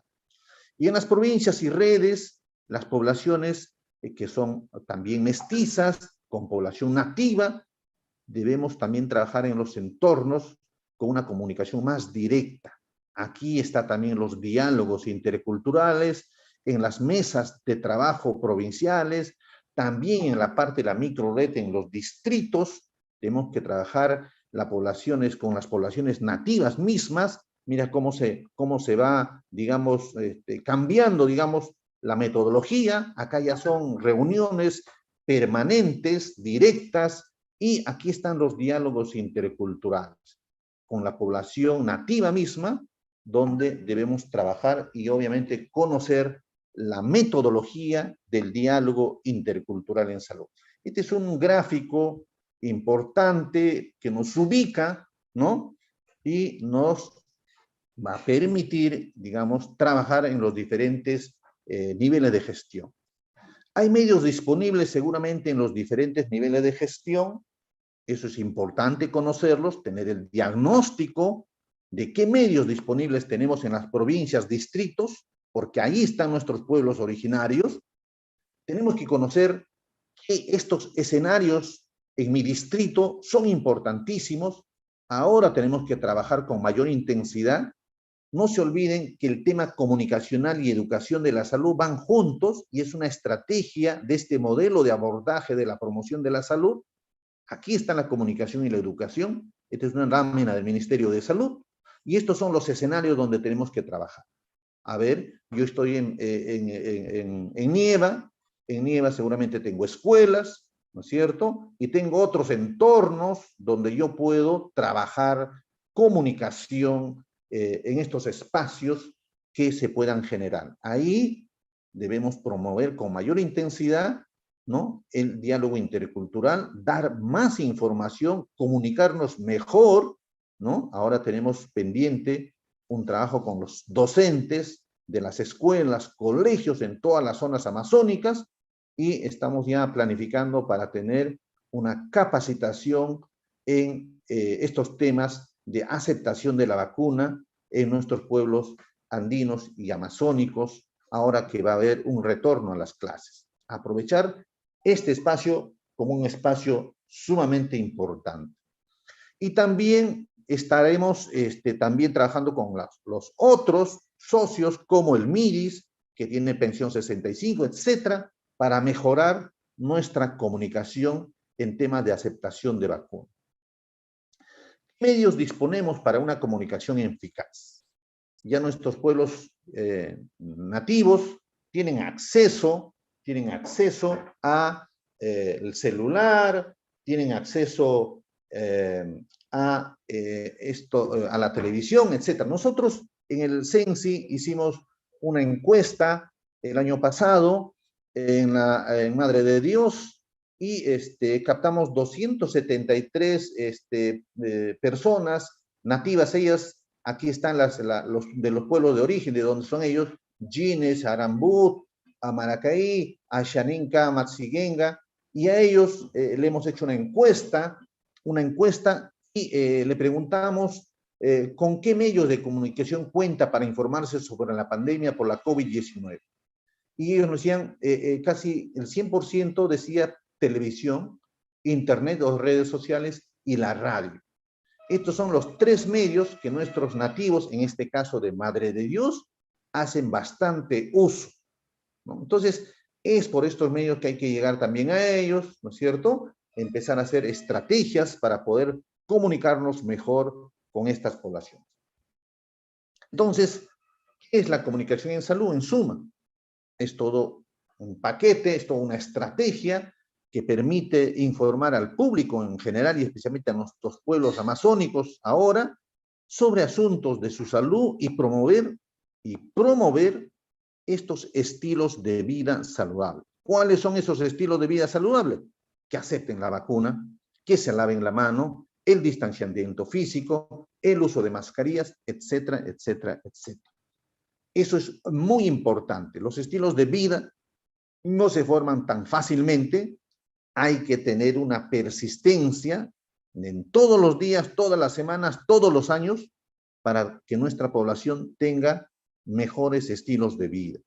Es importante esta comunicación, es muy importante, incrementa en verdad también la demanda en nuestros servicios y la calidad del servicio, mejora las habilidades de la población en prácticas saludables y va a tener una mejor calidad de vida si es que hacemos una buena comunicación en salud. Entonces, la comunicación intercultural para el cuidado culturalmente aceptable es una pregunta importante que tenemos que resolver. ¿Cómo hacer una mejor comunicación intercultural para el cuidado de la salud y que sea aceptable culturalmente por nuestras poblaciones? Los sistemas de comunicación intercultural se establecen no solamente, como habíamos dicho antes, para el individuo, sino también para su familia y para la comunidad. Si yo doy una noticia falsa, ese individuo, que es un nativo amazónico, se lo va a pasar a su familia y se lo va a pasar a su comunidad, a su pueblo. Por eso es que tenemos digamos, mucha mala percepción acerca de nuestras vacunas. Entonces, tenemos que hacer estrategias para mejorar esa comunicación, porque esa comunicación llega efectivamente de individuo a la familia, a la comunidad y a toda su población. Por lo tanto, es necesario estar interesados por conocer e integrarse a las culturas. Los que están trabajando en comunicaciones tienen que trabajar mucho el tema de la interculturalidad y tienen que proponerse algunas estrategias, como por ejemplo estos facilitadores interculturales o mediadores interculturales, para lograr una mejor comprensión de los cuidados y tratamientos aplicados por el personal de salud. Pero sobre todo, tenemos que direccionar los objetivos hacia un solo lado. Todos estos medios que tenemos que direccionarlos, aprovecharlos para que la población pueda tener una mejor comprensión, en este caso, sobre nuestras vacunas. ¿Y cómo lo vamos a hacer? ¿Cómo vamos a hacer una mejor comunicación y educación para la salud en nuestras comunidades indígenas? Estos son nuestros puestos y centros de salud en nuestras zonas amazónicas, ¿no? Hay un gran descuido, en el otro lado acá hay una buena inversión del gobierno local, ¿no? Que en Pangoa ha inaugurado este nuevo puesto de salud. Este es un espacio importante, la gente está ahí, tenemos que promover en estos entornos, ¿no? Nuestra vacuna y toda la atención que brindamos como sector salud. Pero tenemos que organizarnos. Tenemos que organizarnos para cambiar con una estrategia con pertinencia cultural. Tenemos que cambiar para tener otros mensajes. Nuestros mensajes tienen que ser con mayor pertinencia cultural. ¿Qué quiere decir? Que tanto estamos incorporando, ¿qué tanto estamos incorporando? La visión, la percepción, los conocimientos y la perspectiva cultural de los diversos grupos de la población que atendemos. En nuestros mensajes, ¿estamos incorporando la visión de la población, la percepción de la población, los conocimientos de la población, su perspectiva cultural de la población? Tenemos que captar esa visión, esa percepción, esos conocimientos para poder trabajar nuestros mensajes comunicacionales a través de los diferentes medios y llegar mejor a nuestro público objetivo, que son nuestras comunidades. La gestión del cambio, porque tenemos que cambiar para enfrentar esta cobertura de la vacuna que es bajísima, hay algunos pasos que tenemos que dar. Ya yo tengo a mi personal de comunicaciones de la DIRESA, ¿no? Junto al de promoción de la salud, junto al de inmunizaciones, junto al de estadística e informática, junto a los que ven la parte de salud pública, de epidemiología, se arma un equipo. Pero ese equipo tiene que tener un sentido de urgencia. Tiene que tener un sentido de que esto, de que estamos mal en la vacunación, ¿no es cierto? Tiene que reconocerse de que actualmente eso es un problema. El equipo tiene que reconocer que estamos en un problema. Si no lo ven así, difícil vamos a poder generar el cambio. Tenemos que trabajar intensamente, ¿no es cierto?, de que el equipo se consolide y sea consciente de que tenemos que trabajar. Porque estos números, por ejemplo, Cahuapana, 7.9% de protegidos, a estas alturas, o sea, de 100 están protegidos casi 8 personas en nuestras comunidades nativas. Y eso realmente no puede ser. Una vez que implantamos un equipo, le dimos un sentido de que esto es urgente, pasaremos al paso 2, que es consolidar el equipo. Tenemos que formar un equipo fuerte, un equipo de cambio. Un cambio es importante, especialmente si el jefe desarrolla su compromiso, ¿no? Y especialmente si el jefe lidera este equipo. Y tenemos que juntarnos con los otros responsables que están vinculados con comunicaciones. Y 3, tenemos que dar esta visión común y compartida con todos los establecimientos. Una visión común siempre se desarrolla con una estrategia para lograr esa visión.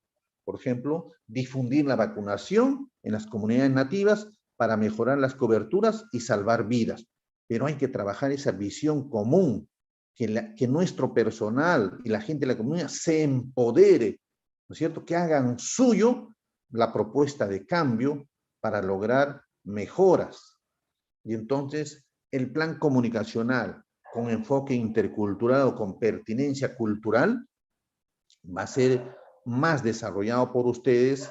Pueden definir mejor el problema, qué es lo que más está afectando a la salud del pueblo amazónico, cuál es el tema y los mensajes claves que ustedes deben incorporar, ¿no? Y cuál es especialmente la audiencia, ¿no? El público, tener en cuenta su cosmovisión, como nos lo decía Armando.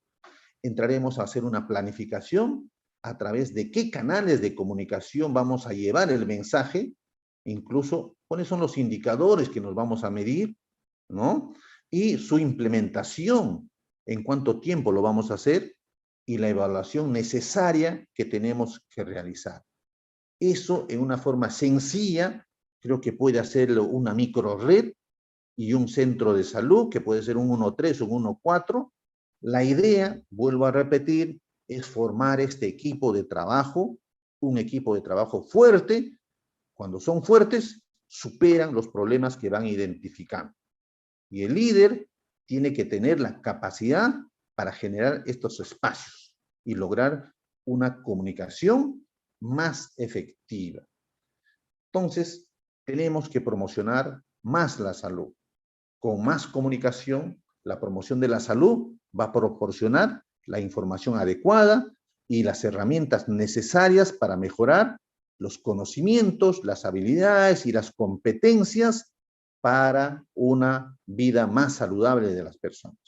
Esto se lleva a la práctica mediante acciones de educación, de información y de comunicación, y sobre todo con un mayor trabajo comunitario y, si es posible, generar algunas políticas públicas en los distritos donde están nuestros pueblos amazónicos, donde se pueden generar ordenanzas municipales en favor de la comunicación contra la pandemia y contra la aceptación de la vacuna. Eso es abogacía para tener mejores políticas públicas a nivel locales, ¿no? Que son lo más importante. En realidad, y ya voy terminando, en la realidad organizados. En la realidad tenemos redes de salud y establecimiento de salud. Las microredes tienen responsables de comunicaciones, muchas no lo tienen. En realidad, me refiero al nivel distrital, ¿no? Las redes de salud pueden tener personal de comunicaciones, me refiero a la provincia, ¿no? A donde está la red de salud, que es una unidad ejecutora, puede tener probablemente un profesional de comunicaciones, pero la idea es que tenemos que hacer un equipo, ¿no es cierto?, con los otros coordinadores y elaborar nuestro plan comunicacional. ¿Cómo logra comunicarse el personal de salud? Lo hacemos a través del teléfono, ese es un medio que se está utilizando bastante. Dentro, en el intramuro, hay un plan comunicacional, digamos, interno, ¿no? Donde se hace este tipo también de información, de comunicación a los usuarios que están en el establecimiento. Se logra hablar con ellos mucho y a través de ellos seguramente llegan las familias de la aceptación de la vacuna, y en el extramuro también se realizan este tipo de acciones que son importantes. Esto hay que seguir promoviendo y sobre todo hay que trabajar más interculturalidad en salud. Interculturalidad en salud en realidad es ese diálogo de saberes, es el diálogo de conocimientos entre el personal de salud y la población que también conoce, ¿no? En el tema sanitario, ellos tienen su, ya lo dijo Armando, tienen su medicina tradicional, confían mucho en sus plantas medicinales, ¿no es cierto? Aquí tiene que haber un diálogo y un respeto igual, de igual a igual. Entonces, este es el diálogo de saberes, donde ambas partes se escuchan, se dicen, y cada uno toma lo que puede tomar de la otra, o sencillamente respetar sus particularidades e individualidades. No se trata, en verdad, en interculturalidad, de imponer o de avasallar, sino de concertar. Es lo que nos dice la OMS. Y hemos estado trabajando nosotros en el CENSI, todo un material de interculturalidad, y también repetimos, respeto a los interlocutores. Hay que tener siempre una actitud de aprender del otro y de su cultura, una amplitud de pensamiento, a su cosmovisión, a sus formas de pensar y una buena disposición para no imponer disposiciones para despojarse de prejuicios que tiene nuestro personal de salud y sobre todo otras formas de entender la vida y su mundo de nuestros compatriotas. Más diálogos interculturales es importante. Ahí está a la izquierda un material que hemos producido, está al alcance de todos ustedes. Tienen ustedes al Centro Nacional de Salud Intercultural para solicitarnos también, si es posible, una capacitación, ¿no? Lo cierto es que empezamos siempre en un diálogo con algunos requisitos, hacemos una preparación de este diálogo, formamos nosotros un grupo que impulsa el diálogo y ese grupo está integrado por la autoridad local, el APU, el líder de la iglesia evangélica, católica, el representante de la escuelita, etcétera. Todos los de la comunidad, los distinguidos, los que tienen influencia, formamos un equipo para desarrollar todo esto del diálogo intercultural en salud. Acá hay un diálogo intercultural en la comunidad de Quiquis. Aquí se han desarrollado, aquí hay participantes de organizaciones, iglesias, autoridades, y con ellos hemos estado impulsando estos diálogos interculturales en salud, que también son un espacio para comunicar mejor sobre las bondades, por ejemplo, de la vacuna. Se hace una preparación del diálogo intercultural, se hace un plan, se hace un reconocimiento del lugar y de los actores que van a participar en este diálogo, se identifica previamente a quiénes, se prepara todo el ambiente, que sea seguro, todas las medidas de bioseguridad, se hace la convocatoria a la sesión, se difunde esta iniciativa para realizar este diálogo intercultural, ¿no? Y en el caso de que ya se encuentre integrado un comité impulsor, ya con ellos trabajamos y hay que lograr que vengan los invitados. Hay que garantizar, por lo tanto, ahí hay una inversión que hacer. Se ha hecho este tipo de diálogos en muchos sitios, ha dado muy buenos resultados y es una estrategia muy importante para desarrollar la aceptación de la vacuna contra la COVID-19. Ahí hay un modelo, hay unos acuerdos y compromisos. La clave es involucrar a los decisores de las comunidades nativas y darle seguimiento al cumplimiento de sus acuerdos y compromisos. Eso sería lo ideal. Entonces, el diálogo intercultural es una herramienta válida completamente y tenemos que seguir impulsando, trabajando para seguir promoviendo la protección a nuestros pueblos indígenas y originarios. Ahora tenemos que organizar con los docentes, coordinadores del MIDIS, estos diálogos interculturales para mejorar la comunicación y la aceptación de la vacuna, como lo decía anteriormente. Muchas gracias por la atención.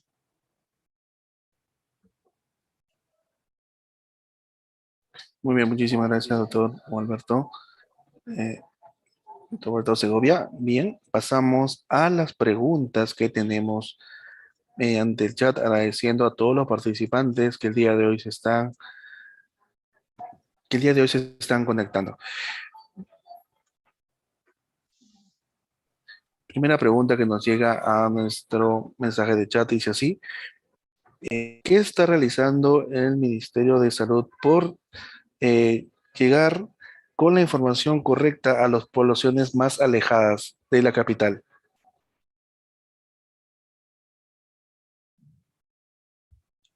A ver, ahí sobre esa pregunta, en realidad nosotros tenemos la difusión y seguramente las oficinas de comunicación de las diferentes regiones han estado siempre difundiendo los mensajes en cada una de sus regiones. Lo he enfatizado en mi presentación, de repente nos falta mayor pertinencia cultural, mayor difusión, pero hemos estado por lo menos del lado de nosotros, del Ministerio de Salud, de pueblos indígenas, del CENSI, hemos estado trabajando con mayor diálogos interculturales en las diferentes regiones. Hemos estado en Madre de Dios, en Ucayali, en Loreto, en Amazonas y en otros lugares, San Martín, siempre difundiendo, capacitando facilitadores interculturales, y ellos, los facilitadores interculturales, son los que llegan a las comunidades y son los que están difundiendo, digamos, la comunicación adecuada sobre las bondades que tiene, en este caso, la vacuna, ¿no? Hay un despliegue en las mismas regiones. Ahora, en el tema de la descentralización, cada región está descentralizada y cada región hace sus diferentes actividades en este tema. Muy bien, muchísimas gracias por la respuesta, doctor Gualberto. Entonces, pasamos con la siguiente pregunta. Reciba por favor usted también los saludos y los agradecimientos por parte de los especialistas, tanto para el antropólogo Armando Medina como para el doctor Gualberto Segovia. Bien, a ver, seguimos leyendo. Dice...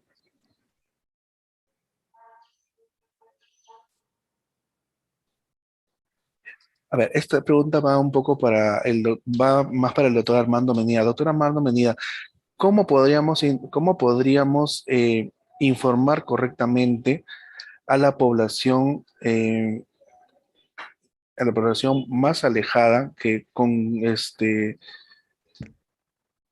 a la población más alejada o indígena, que por temas de costumbre son un poco reacios o tienen miedo a la vacunación? ¿Cómo poder llegar a ellos? ¿Con qué mensaje podemos llegar a ellos?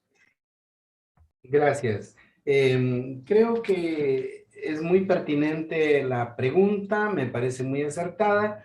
La manera de cómo comunicar siempre es primero entender los códigos comunicantes. Es decir, ¿qué significa para ambas personas lo que queremos decir? Lo explico mejor. Usted tiene una rosa. Esta rosa puede significar mucho para una persona que tiene en un lenguaje de representación comunicante simbólica un significado muy especial. Pero alguien que no es de tu cultura, pues no significa nada. ¿Por qué? Porque nosotros le vamos a dar una valoración de interpretación simbólica a la rosa dependiendo de nuestra abstracción y de nuestros constructos imaginarios y de nuestras representaciones simbólicas que tenemos del objeto. Cuando nosotros vamos al tema del COVID, y eso es lo que decía hace algún momento, nosotros de frente hemos bombardeado con ideas del COVID y hemos empezado a hablar de pandemia. No sé si a ustedes les ha pasado, pero los primeros días en nuestro diccionario se han incorporado términos que jamás habíamos escuchado, muchos, ¿no? Pandemia, COVID, sindemia, medidas de barrera, las medidas de todo lo que es utilizar todo lo que es el tema del alcohol y todas estas medidas de protección para prevención del contagio, las cuarentenas, palabras que antes no sabíamos qué significaban. Hemos tardado un poco en ir interiorizando el significado y qué es lo que nos quieren decir, por ejemplo, con una cuarentena. Bueno, si miren ustedes, acá en nuestra ciudad, nos ha tomado un poquito de tiempo tomar conciencia de lo que significan estos elementos. Imagínese usted en una comunidad. En una comunidad donde ese proceso de abstracción de una realidad todavía aún en la actualidad está en un proceso de interiorización. Y esto porque justamente dentro de nuestras poblaciones amazónicas, por decir allí las más remotas, todavía no tienen el acercamiento o ese complejo sistema de conceptos que nosotros entendemos y manejamos desde los contextos urbanos. Claro, una cosa es si llegas a la comunidad, señores, el COVID ha llegado, por favor, cuídense o vacúnense. La pobre madre que esté en el campo no tiene la remota idea qué cosa es COVID, no tiene la remota idea que le estás hablando de un virus, cuando ella sabe que las enfermedades llegan por dardos mágicos que te traslada un brujo en algún momento de sus sesiones de ayahuasca. ¿Cómo puede entender entonces ese elemento? Por lo tanto, llevar una mejor comunicación hacia los lugares más remotos es un trabajo, como muy bien lo planteaba el doctor Gualberto, de un trabajo multidisciplinario y una educación colectiva donde todos podamos aprender a partir de las experiencias. Y entonces, de esa manera vamos a interiorizar y probablemente nos vamos a convertir más conscientes. Solamente el cambio de actitud de las personas se va a dar cuando realmente interioricemos y hagamos consciente la idea o el concepto que queremos transmitir. Gracias. Muy bien, muchísimas gracias, estimado doctor Armando Medina. Muy bien, entonces, en estos momentos reciban, por favor, nuevamente los saludos de todas las personas que nos están el día de hoy conectados en esta tele-IEC. Sí, tenemos muchos saludos de agradecimiento también por toda la información vertida.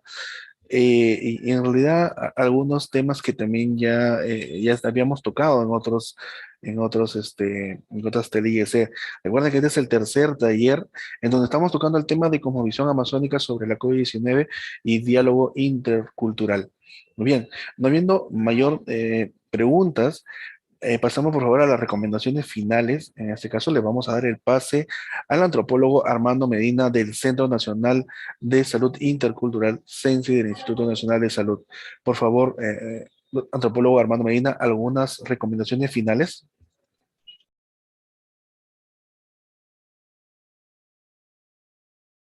Gracias. Más que recomendaciones, tal vez serán algunas experiencias vividas que puedo sugerir como parte de una buena interacción y una buena estrategia. En primer lugar, la responsabilidad de nosotros como profesionales de la salud y que trabajamos en el sector salud, porque ahora no necesariamente hay que ser profesional, médico, enfermera, sino de otras áreas como ustedes, la gran mayoría que son comunicadores. La primera tarea, conocer tu realidad. Investiga tu realidad. Y cuando te digo investiga tu realidad, no solamente te remontes a leer la historia y las partes anecdóticas. Hay que entender que son pueblos que no solamente viven en una historia congelada que nos han vendido en nuestros colegios a veces. Son historias vivas, nuestra gente está ahí, nuestra gente no ha muerto, nuestra cultura está ahí, entonces entendámoslos, acerquémonos a ellos.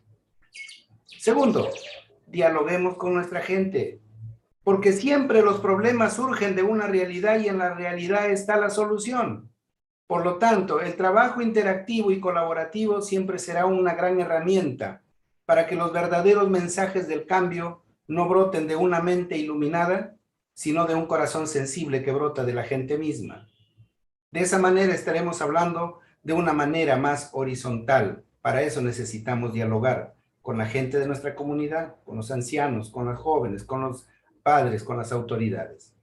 Tercero, necesitamos articular con el equipo técnico, que en este caso se lidera desde el CENSI, para que nos puedan dar los soportes técnicos. Ahí tenemos varias personas que trabajan, por ejemplo, el doctor Marco Bartolo, hemos tenido pues a Cari, a Betty Montesa, y tantos otros compañeros que tienen infinidad de trabajos. Por ejemplo, Jesús Silva publicó un trabajo maravilloso sobre las plantas medicinales, Jorge Cabrera y tantos otros compañeros que tienen producción. Y entonces necesitamos que ellos también nos brinden el asesoramiento. Entonces el equipo debe fortalecerse y el CENSI debe estar ahí, está ahí de la mano. Por tanto, ustedes deben confiar y deben de buscar ese soporte en estos equipos técnicos para que podamos articular esos saberes y por lo tanto podamos darle un valor agregado a los mensajes que se quiera llevar. Y cuarto, creo que sería de alguna manera aproximarnos a conocer los idiomas, porque de alguna manera las formas de comunicarnos también es una manera de encontrar un sentido más homogéneo a lo que queramos decir. Y siempre que hagamos la comunicación en los idiomas de nuestros pueblos, nunca tratemos de encontrar una traducción literal. Recuerden que las comunicaciones son abstracciones que son reflejadas de acuerdo a contextos y realidades diferentes. Por lo tanto, hay que encontrar contextos relacionales porque usted la palabra COVID no lo va a encontrar en Matsés, ni mucho menos en Machiguenga, ni en Oaxum, ni en Quichua, nada, no lo va a encontrar. Entonces, ¿qué tiene que encontrar? Una cuestión relacional que dé un significado. Entonces, eso yo daría como algunas acotaciones generales y desde el punto de vista antropológico como un colofón final para que pueda encerrar todo esto. Nunca nos olvidemos que el ser humano es un ser simbólico por naturaleza y por lo tanto necesitamos entender esos códigos de las miradas antropológicas como es la cultura, el simbolismo, los rituales y todo ese complejo sentido que le damos un sentido más emocional a nuestros principios que nos aproximan dentro de esos vínculos sociales que el ser humano entreteje para poder vivir en armonía. Es lo que podría dar como una sugerencia final. Muchas gracias. Ok, muchísimas gracias, estimado antropólogo Armando Medina, del Centro Nacional de Salud Intercultural CENSI del Instituto Nacional de Salud, INS. Gracias por su importante tema que el día de hoy nos ha brindado. Y bien, ahora le damos pase para las recomendaciones finales al doctor Gualberto Segovia, director general del Centro Nacional de Salud Intercultural CENSI. Adelante, estimado doctor Gualberto Segovia.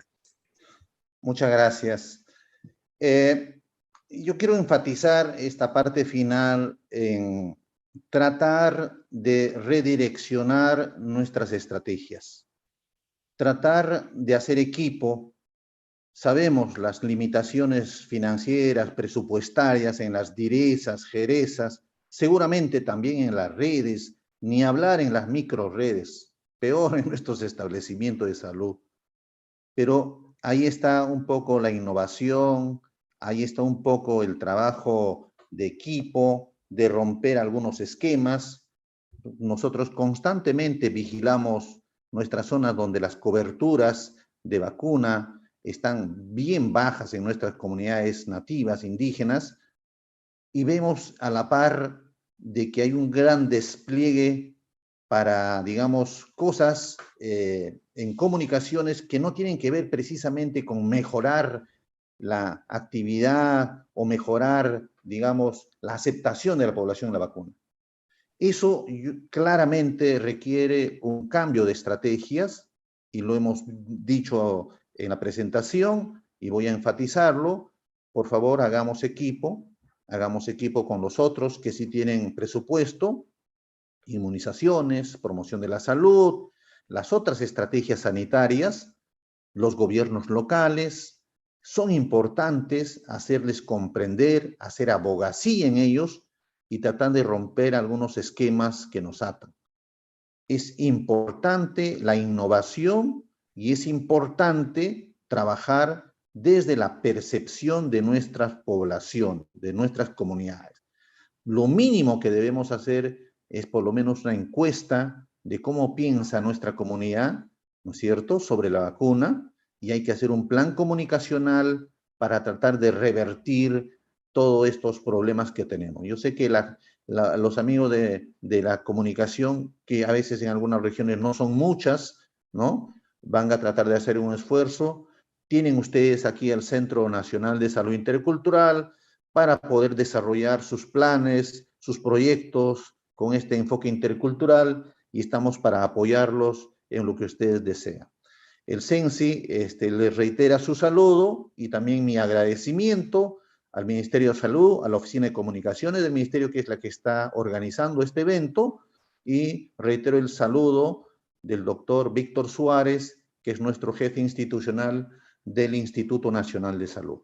Muchas gracias, doctor. Muy bien, perfecto. Muchísimas gracias por las recomendaciones, doctor Gualberto Segovia, director general del Centro Nacional de Salud Intercultural, CENSI del Ministerio de Salud. Muchísimas gracias a todos los participantes que el día de hoy están haciendo acto de presencia en esta TLIS. Hemos terminado con nuestro tercer taller, con el día de hoy, 25 de febrero, con el tema Cosmovisión Amazónica sobre la COVID-19 y diálogo intercultural. Con ustedes han estado el antropólogo Armando Medina y el doctor Gualberto Segovia, parte del Centro Nacional de Salud Intercultural, CENSI, del Instituto Nacional de Salud del Ministerio de Salud. Muchísimas gracias a todos los participantes. Recuerden que esta TLIS está siendo transmitida en el canal de YouTube TLIS Infosalud Minsa del Ministerio de Salud. Ustedes van a poder visualizarla nuevamente, compartirla con un familiar o compartirla con sus amigos para que puedan tener también valiosa información en salud por parte del Ministerio de Salud y de sus especialistas. Nuevamente, muchísimas gracias. Muchísimas gracias por el día de hoy estar presentes en esta TLIS, antropólogo Armando Medina y doctor Gualberto Segovia. Nos esperamos en próximas presentaciones.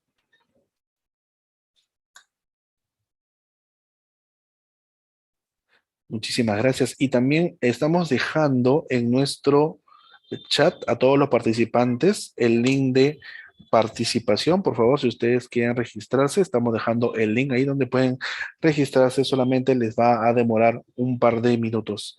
Entonces, muchísimas gracias nuevamente a todos ustedes por su participación del día de hoy.